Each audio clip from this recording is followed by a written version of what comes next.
Assalamualaikum warahmatullahi wabarakatuh. Perkenalkan, nama saya Anissa Putri Jasmine dengan NPM 20510400018 kelas E Manajemen Bisnis Syariah semester 4. Pada kesempatan kali ini saya akan memaparkan presentasi dari makalah sebagai tugas ujian akhir semester mata kuliah Green Economy and Trade yang diampu oleh Bapak Alif Rahman Setianto ME dengan judul Sumber Daya Alam yang dapat diperbarui. Pengertian sumber daya alam yang dapat diperbarui.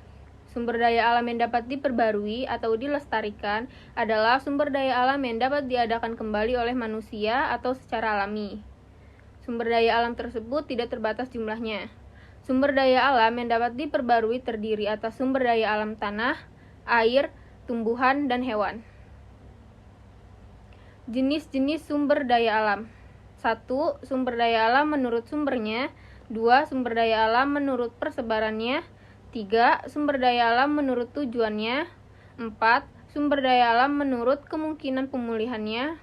5. Sumber daya alam menurut sifatnya. 6. Sumber daya alam menurut lokasinya. 7. Sumber daya alam menurut wujudnya. Dan 8. Sumber daya alam menurut nilai kegunaannya. Masalah kerusakan sumber daya alam. 1. Pertanian dan perikanan. Pengelolaan pertanian dan perikanan yang tidak tepat dan tanpa mengindahkan kelestarian alam akan sangat mengganggu kelestarian sumber daya alam. Pertanian dengan sistem ladang berpindah serta penggunaan alat-alat berbahaya dalam penangkapan ikan adalah salah satu faktor yang dapat mengancam kelangsungan sumber daya alam. 2. Kehutanan dan biodiversity. Hutan merupakan salah satu sumber daya yang penting tidak hanya dalam menunjang perekonomian nasional, tetapi juga dalam menjaga daya dukung lingkungan terhadap keseimbangan ekosistem dunia. Indonesia merupakan negara dengan luas hutan terbesar dibanding dengan negara ASEAN lainnya. Salah satu akibatnya, jumlah satwa Indonesia yang terancam punah tertinggi dibandingkan dengan negara ASEAN lainnya. Tingginya ancaman terhadap keanekaragaman hayati ini biasa disebut dengan biodiversity. Kerusakan ekosistem dan pemburuan liar yang dilatar belakangi rendahnya kesadaran masyarakat menjadi ancaman utama bagi keanekaragaman hayati di Indonesia. 3. Teknologi dan industri. Terutama pemanfaatan teknologi yang tidak tepat dan tidak sesuai dapat mengubah lingkungan menjadi buruk. 4. Pertambangan. Dengan citra semacam ini, usaha pertambangan cenderung ditolak masyarakat. Citra ini diperburuk oleh banyaknya pertambangan tanpa izin yang sangat merusak lingkungan. Serta bangunan-bangunan lain, abu gunung api yang bertebaran di udara dapat mengganggu kesehatan dan lalu lintas. 5. Bencana alam. Gunung meletus.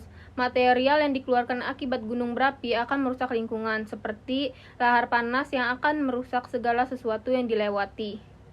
Lahar dingin yang dapat merusak areal pertanian dan permukiman penduduk. Serta bangunan-bangunan lain. Abu gunung api yang bertebaran di udara dapat mengganggu kesehatan dan lalu lintas. Gempa bumi, getaran gempa atau gerak kulit bumi yang kuat akan menimbulkan kerusakan lingkungan, antara lain rusaknya sarana dan prasarana kehidupan, antara lain jalan raya, jembatan, dan permukiman penduduk.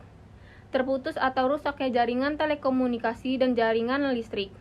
Angin taupan dapat menimbulkan kerusakan antara lain merobohkan bangunan rumah dan gedung yang kurang kuat, membahayakan penerbangan dan pelayaran, merusak areal hutan perkebunan dan pertanian. Jika angin bersifat kering dan panas, FON dapat merusak tanaman. Keterkaitan antara sumber daya alam yang dapat diperbarui dengan manajemen. Secara etimologi, manajemen bersumber dari bahasa Inggris, yakni manage yang memiliki arti mengatur, merencanakan, mengelola, mengusahakan, dan memimpin.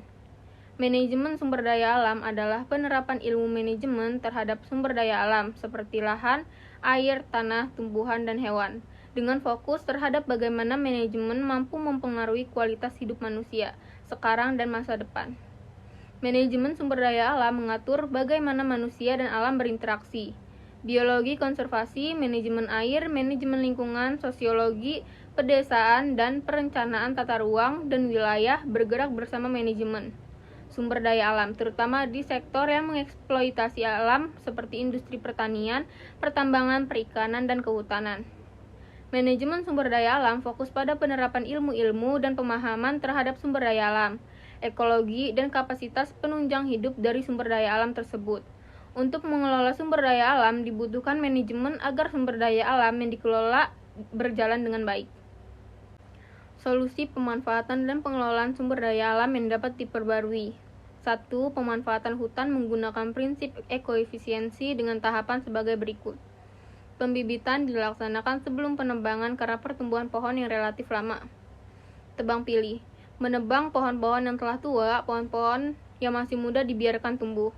Dengan demikian, hutan dapat selalu menyediakan bagi manusia. Penanaman kembali atau reboisasi. Suatu usaha menanami lahan kritis, gundul di kawasan hutan dan sekitarnya. Selain reboisasi, rehabilitasi juga diperlukan. 2. Pemanfaatan dan pengelolaan air. Mempertahankan keberadaan hutan agar mata air tidak kering, terutama hutan di daerah hulu sungai. Menjaga air sungai agar tidak tercemar, mengusahakan air sumur agar tetap bersih, khusus air laut juga harus dijaga jangan sampai tercemar. Hal ini dapat dilakukan dengan mencegah pembuangan limbah nuklir atau limbah kar industri secara langsung. Tampak penetraian terlebih dahulu. Menghindari kebocoran pada kapal tanker pengangkut minyak agar tidak bocor dan menghindari kecerobohan laut seperti tabrakan kapal tanker. 3. Pemanfaatan dan pengelolaan tanah. A. Tidak membuang sampah atau limbah sembarangan ke tanah. B. Tidak mengubur sampah atau limbah di tanah. C. Menutupi tanah dengan tanaman dan tidak membiarkan tanah terbuka begitu saja. Adapun pemanfaatan sumber daya alam tanah antara lain: A. Lahan pertanian dan perkebunan.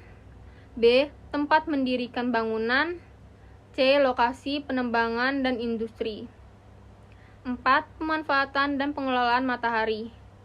Memproduksi listrik dengan pemanfaatan energi matahari dan PV fotovoltaik sel disebut teknologi solar.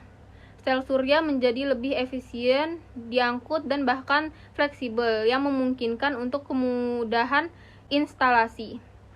5. Pengelolaan biota laut di Indonesia yang dapat ditempuh dengan jalan sebagai berikut.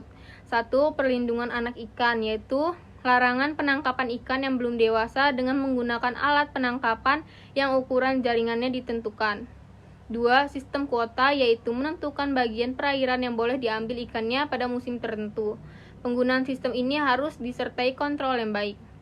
3. Penutupan musim penangkapan dengan tujuan agar jumlah induk ikan tidak berkurang, kemudian pada waktu pemijahan serta pembesaran anak ikan tidak terganggu. Pada musim tersebut dilarang melakukan penangkapan ikan-ikan tertentu. 4. Penutupan daerah perikan, yaitu larangan penangkapan ikan di daerah pemijahan dan pembesaran ikan, terutama di daerah yang populasinya menurun. 5. Pelestarian terumbu karang, seperti menciptakan terumbu karang buatan agar dapat dimanfaatkan ikan untuk berkembang baik. 6. Menyediakan lahan sebagai kawasan perlindungan terumbu karang dari ancaman kepunahan akibat kegiatan lalu lintas, tambang, dan pemburu biota laut. 7. Pengelolaan kawasan pesisir pantai sebagai daerah konservasi dengan penutupan pelsus dan melarang penggunaannya di luar kepentingan konservasi seperti tambak yang kian menjamur. Hal ini telah dilakukan pada pesisir pantai Sungai Loban, Kabupaten Tanan Bumbu, hingga Aluh-Haluh, Kabupaten Banjar. 8. Partisipasi masyarakat agar upaya pelestarian dapat berkelanjutan. Kesimpulannya, sumber daya alam yang dapat diperbarui merupakan sumber daya alam yang dapat diadakan kembali oleh manusia atau secara alami, seperti tanah, air, tumbuhan, dan hewan. Meskipun sumber daya alam dapat diadakan kembali, tetapi tidak dapat dipungkiri juga bahwa sumber daya alam ini juga membutuhkan pelestarian dalam pengelolaan dan pemanfaatannya, agar generasi penerus dapat menikmati keberadaan sumber daya alam ini. Berangkat dari hal demikian, ternyata sumber daya alam ini tidak hanya dimiliki oleh perorangan, tetapi dapat juga dimiliki oleh umum. Mungkin sekian yang dapat saya sampaikan, lebih kurangnya saya mohon maaf. Saya akhiri. Wassalamualaikum warahmatullahi wabarakatuh.